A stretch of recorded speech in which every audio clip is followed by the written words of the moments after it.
오늘 말씀을 통해서 다윗을 돕는 요나단을 발견하게 되고요. 또 다윗의 생명을 하나님이 어떻게 보살폈는지 발견하게 되어집니다. 먼저 15절을 보시면 지금 사울 왕은 다윗의 생명을 찾고 있습니다. 그 이유는 무엇입니까? 다윗이 살아있으면 자신의 왕권과 또 그 아들의 나라가 위협을 받기 때문입니다. 사무엘상 20장 31절 말씀입니다. 이새의 아들이 땅에 사는 동안은 너와 너 나라가 든든히 서지 못하리라. 그런즉 이제 사람을 보내어 그를 내게로 끌어오라. 그는 죽어야 할 자니라 한지라. 사울 왕의 말입니다. 이런 염려가 그의 눈을 어둡게 했기 때문에 죄 없고 정말 충직한 이 다윗을 지금 사울 왕은 죽이려고 하는 것입니다. 그 생명을 찾고 있죠. 사실 사울 왕은 어떻게 왕이 되었습니까? 그는 자신의 힘과 능력으로 왕이 된 것이 아니라 바로 하나님이 그를 택하시고 기름 부어 통일왕국의 왕으로 세웠지요. 그렇게 하나님께 택함받은 왕이지만 이제 그는 하나님을 택하지 않습니다. 도리어 자신의 왕권, 권력, 지위, 권세만을 바라보고 있죠. 그래서 지금 다윗의 생명을 찾고 있는 것입니다. 이런 위기 가운데 있는 도망자 다윗을 하나님께서는 어떻게 그 생명을 보호하고 계십니까? 먼저 요나단을 통하여 하나님을 온전히 의지하도록 그를 격려하고 있는 것입니다. 오늘 본문을 시작하면서 다윗을 찾아오는 한 인물이 있습니다. 바로 사울 왕의 아들 요나단이지요. 요나단을 우리는 보통 다윗의 우정 속에서 기억합니다. 그러나 사실 요나단도 다윗과 복인과는 믿음의 용사였고 소유자였습니다. 오늘 하나님은 그렇게 진정한 믿음의 소유자인 이 요나단을 다윗에게 보내어 그를 위로하고 또 더욱 하나님을 의지하도록 권면하고 있는 것입니다. 끝이 보이지 않는 추격전을 겪다 보면 사실 지치지요. 그리고 어쩌면 다윗도 포기하고 싶은 마음이 있었는지도 모르겠습니다. 이러한 때에 하나님께서는 다윗의 진정한 친구 요나단을 보내었던 것입니다. 그를 통하여 다윗을 위로하시고 그를 통하여 더욱 하나님을 의지하도록 이끌어 주시는 것이지요. 다윗이 사울 손에 죽게 되면 사실 가장 큰 이익을 누리는 것은 사울 왕의 아들 요나단입니다. 그러나 그가 지금 다윗을 찾아와 이렇게 이야기합니다. 오늘 본문 16절입니다. 사울의 아들 요나단이 일어나 숲풀에 들어가서 다윗에게 이르러 그에게 하나님을 힘있게 의지하게 하였는데 아멘. 끝이 안 보이는 도망자의 신세가 다윗이었습니다. 이 길에 다윗은 내가 옳았나? 내가 틀린 것은 아닌가? 내가 잘못한 것은 없는가? 문득문득 자신을 힘들게 하고 정말 포기하고 싶은 순간들이 있었을 것입니다. 그 길에 함께하고 있는 이들이 격려도 하고 위로도 하였겠지만 그러나 다윗의 마음이 확정되지 않았습니다. 그는 어쩌면 흔들리고 있었던 것 같습니다. 그래서 오늘 요나단을 보내어 하나님을 힘있게 의지하게 하였던 것이지요. 17절 말씀입니다. 곧 요나단이 그에게 이르기를 두려워하지 말라. 내 아버지 사울의 손이 내게 미치지 못할 것이요 너는 이스라엘 왕이 되고 나는 너 다음이 될 것을 내 아버지 사울도 안다 하니라. 아멘. 요나단은 다윗에게 말합니다. 뭐라고요? 두려워하지 말라. 그 이유가 무엇입니까? 내 아버지 사울의 손이 내게 미치지 못할 것이다. 지금 사울 왕은 첩보의 능력, 군사력의 힘, 그리고 많은 식량 등 모든 면에서 다윗을 능가하고 다윗을 그 생명을 빼앗기에 충분한 힘을 가지고 다가오고 있습니다. 그 손을 뻗으면 그 다윗의 생명이 쥐어질 것 같습니다. 그러나 두려워하지 말라라고 요나단이 말합니다. 그 이유가 무엇입니까? 바로 아버지 사울의 손이 내게 미치지 못하기 때문입니다. 하나님께서 다윗과 함께 하셔서 그의 길을 인도하시기 때문에 다윗의 그 강한 손이, 그 많은 군사력이 너에게 미치지 못할 것이다 라고 분명히 말하고 있습니다. 그런 확신 가운데 있는 이유가 무엇입니까? 요나단은 하나님의 뜻을 알았습니다. 요나단은 자신이 아버지의 왕위를 이어 왕이 되는 것이 아니라 하나님의 뜻은 바로 다윗에게 있음을 알았죠. 그래서 이렇게 이야기합니다. 너는 이스라엘의 왕이 되고 나는 다음이 될 것이다. 요나단의 이 말에 힘이 느껴집니다. 그 이유는 무엇입니까? 인간의 방식 또 사회적인 관례를 따르면 바로 요나단이 다음 왕이 되는 것이 당연합니다. 그러나 지금 요나단은 하나님의 그 뜻을 분명히 알고 그 뜻을 증거하고 있는 것입니다. 이스라엘의 서열 2위입니다. 그가 당연히 왕이 되고 다윗은 그 다음이 되어야 합니다. 그러나 요나단은 하나님의 계획과 그 뜻이 무엇인지 분명히 알았지요. 그래서 그의 자리를 내려놓고 바로 다윗이 왕이 될 것을 말하고 있습니다. 이 모습이 사자성어에 있습니다. 관포지교라는 말이지요. 관중과 포숙은 서로 친한 다윗과 요나단과 같은 관계였습니다. 둘 다 춘추시대 제나라 사람인데 둘은 어릴 적부터 절친이었습니다. 그런데 늘 포숙은 관중을 이해해주고 격려해줬습니다. 그러다 장성하여 서로 라이벌이 되었고 서로 다른 주군을 모시게 되었지요. 관중은 친구 포숙이 모시던 소백을 죽이려고 하는데 실패하는 일이 있었습니다. 이후에 이 포숙이 섬기는 소백이 왕이 되었지요. 소백이 왕이 되었을 때 당연히 자신을 죽이려고 했던 이 관중을 처형하려고 합니다. 그때 관중의 친구인 포숙은 천하를 도모하려면 이 관중과 같은 인재를 곁에 두어야 합니다 라고 하며 그를 재상으로 청구하지요. 사실 소백이 왕이 되어 수 있었던 것은 그를 지키고 그를 도우고 생명을 바쳐 싸웠던 포숙이 있었기 때문입니다. 그러므로 포숙이 제왕이 되는 것이 당연하지만 포숙은 친구의 생명을 살기 위하여 그의 자리를 내려놓고 이 관중을 재상으로 높여 청구하게 되어지지요.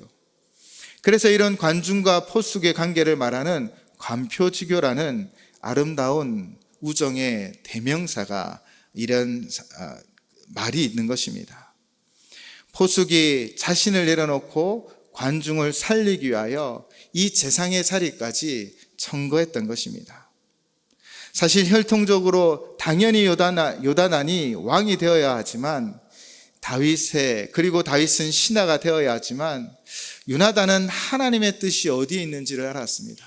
그리고 자신을 내려놓고 자신을 비우고 하나님 뜻에 순복하였지요. 더 놀라운 고백이 무엇입니까? 이것을 내 아버지 사울도 안다라는 것입니다. 내 아버지 사울도 하나님의 뜻이 무엇인지를 알고 있다라고 다윗에게 설명하고 있습니다. 이를 통하여 다윗, 내가 옳다라고 말하고 내가 지금 비록 도망자이지만 그것은 너의 잘못이 아니다라고 위로하고 있는 것이지요. 성사학자들에 의하면 조금씩 차이가 있지만 다윗은 15세에 사무엘로부터 기름 부음을 받아 왕으로 택함을 받았습니다. 그리고 5년 뒤에 20살에 이 사울 왕에게 나아가게 되지요. 그때부터 약 10년의 광야 생활이 시작되어집니다. 그리고 30세쯤에 사울 왕이 블레셋과의 전쟁에서 전사함으로 광야의 시절을 마쳤지요. 장장 10년을 사울을 피하여 도망 다녔던 것이 다윗입니다. 이 10년의 세월을 다윗은 어떻게 지탱하였을까요? 그 지탱해 준 요소 중에는 오늘 요나단의 힘이 컸던 것입니다.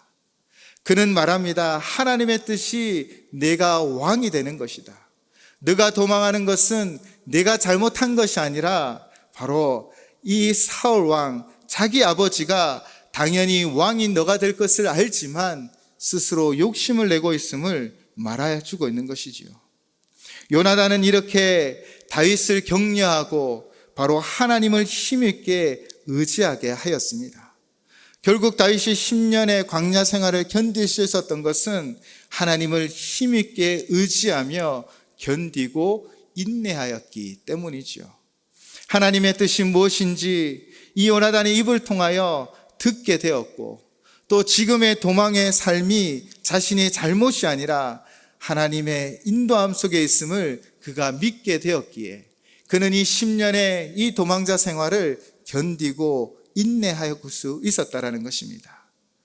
오늘을 살아가는 우리 또한 수많은 위협과 수많은 상황을 만납니다. 때로는 대적마귀로 인하여 우리는 치열한 영적 정쟁을 하기도 하지요. 그래서 우리는 영적으로, 육적으로 생명의 위협을 당하기도 합니다.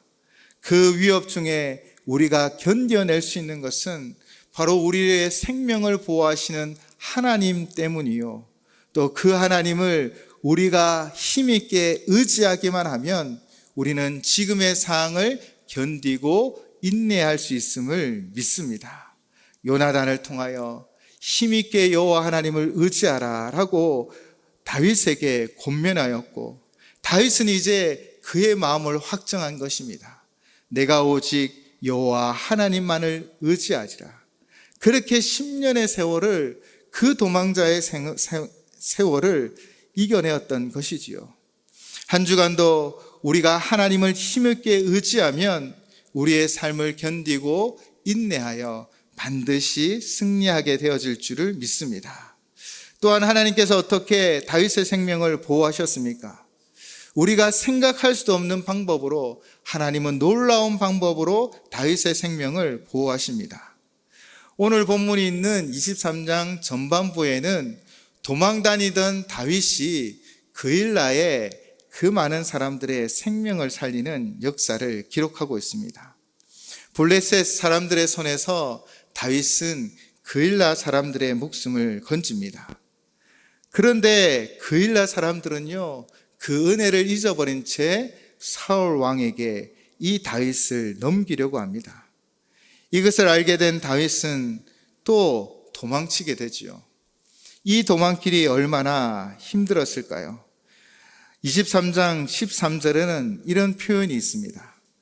그일라를 떠나서 갈 수 있는 곳으로 갔더니, 그가 그일라를 떠나 갈 수 있는 곳으로 갑니다. 어떤 목적지를 전하고 출발한 것이 아닙니다.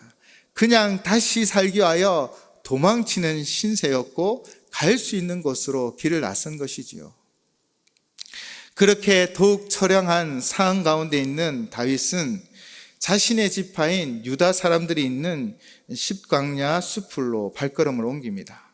아마 그의 생각에는 그래도 같은 지파이기에 안전하지 않을까라고 생각한 것 같습니다. 그러나 그 기대 또한 산산조각 부서지지요.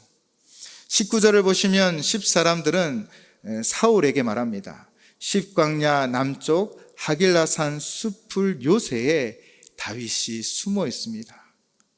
앞에서 언급하였던 이 십사람들은요, 유다 지파입니다. 유다와 같은 지파 사람들이지요. 그럼에도 불구하고 그들은 유다를 숨기기는커녕 어디에 있는지 자세하게 이야기합니다. 그 이유는 무엇이었을까요? 아마 사울 왕을 두려워했기 때문입니다. 이미 사울 왕이 이 다윗을 잡고자 온 세상을 뒤지고 있는 것을 그들도 알았고, 결국 같은 지파이지만 다윗을 도왔다간 도리어 불똥이 튈까 두려워 적극적으로 사울 왕을 돕고 있는 것이지요. 그렇게 20절, 21절을 보시면 이들은 이 고발이 자신의 의무라라고 아첨합니다. 그리고 사울 왕은 그들을 향하여 복을 빌기도 하지요. 사울 왕은 몇 번이나 다윗을 놓쳐보았기 때문에, 또 다윗이 지혜롭게 행동한다는 것을 알고 있기에 이 십사람들에게 더 자세히 살펴기를 명령합니다. 그렇게 22절로부터 26절까지 쫓고 쫓기는 추격전이 벌어집니다.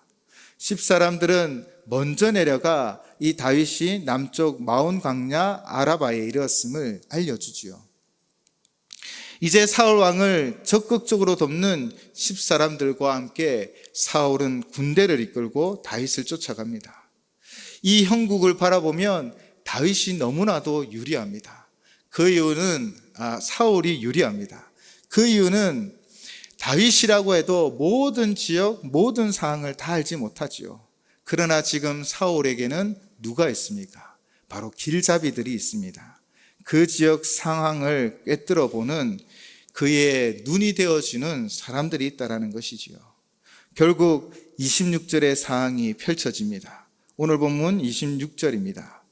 사울이 산 이쪽으로 가며 다윗과 그의 사람들은 산 저쪽으로 가며 다윗이 사울을 두려워하여 급히 피하려 하였으니 이는 사울과 그의 사람들이 다윗과 그의 사람들을 에워쌌고 잡으려 함이었더라. 아멘. 다윗은 절체절명의 그 순간을 맞이합니다.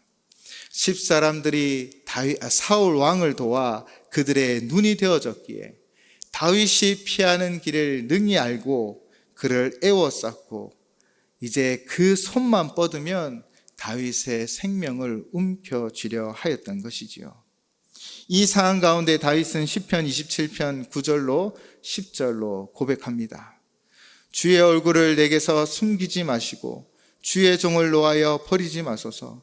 주는 나의 도움이 되셨나이다. 나의 구원의 하나님이시여 나를 버리지 마시고 떠나지 마소서.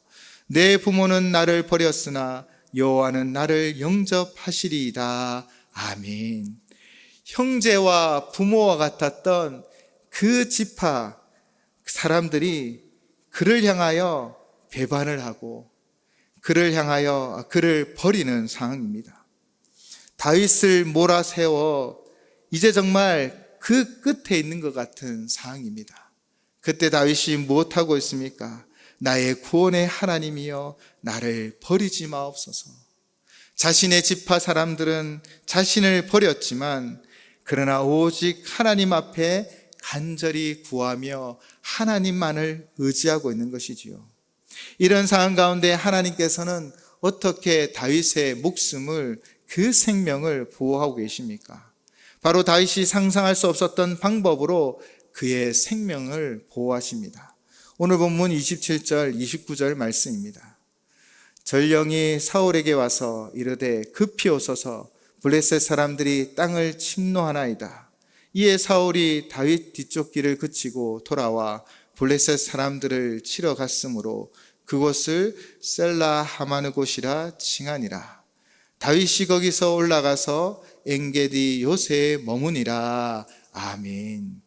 하나님은 바로 이방 사람 블레셋을 사용하십니다. 그리고 역전을 만들어내시지요.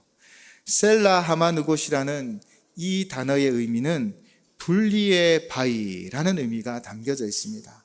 바로 하나님께서 이 사울의 손에서 다윗을 분리하여 내셨습니다. 하나님은 역전의 하나님이십니다. 다윗도 그와 같이 함께한 모든 사람들도 아무도 상상하지 못했던 일을 진정한 각본의 드라마 각본을 써내려 가시듯 역전의 역사를 이루어 가신 것이지요. 지금 우리의 인생을 향해서도 하나님은 하나님의 드라마를 써내려 가고 계십니다. 오직 여호와 하나님을 힘있게 의지하는 자들의 그 생명을 보호하기 위하여 우리가 상상할 수 없는 놀라운 일들을 우리 가운데 이루어 주심을 믿습니다. 사울 왕이 다윗의 생명을 빼앗을 수 있는 그 순간 하나님은 블레셋을 이용하여 바로 다윗의 목숨을 건져주셨습니다. 사울은 이전에 헤렛 수풀에서 그일라로, 그일라에서 십광야로, 십광야에서 마온 항무지로, 마온 항무지에서 엔게디로 계속해서 도망 다녔습니다. 그 순간순간마다 배신을 당하고 같은 지파 사람들로부터 위협과 또 마온 항무지를 잘 아는 그 지파 사람들로부터 추격을 당하였던 것이지요. 첩보의 능력, 군사의 능력, 식량 등 모든 면에서 사울이 다윗을 앞서고 다윗을 압도합니다. 그러나 그 생명을 유지하고 그 생명을 다스리시는 분이 누구이십니까? 바로 우리 하나님이십니다. 하나님이 그를 인도하였기에 다윗도 생각하지 못했던 상황을 사용하여 그의 생명을 구원하여 주셨습니다. 오늘도 동일합니다. 하나님은 우리가 예상하지 못하는 방법과 우리가 예상하지 못하는 일들로 우리를 보호하시고 인도하여 주심을 믿습니다. 때로는 우리가 매우 어려운 공경에 처할지라도 소망을 가지고 나아갈 수 있는 단 하나의 이유는 바로 하나님이 우리의 도움이 되시기 때문입니다. 성경에는 수많은 예가 나옵니다.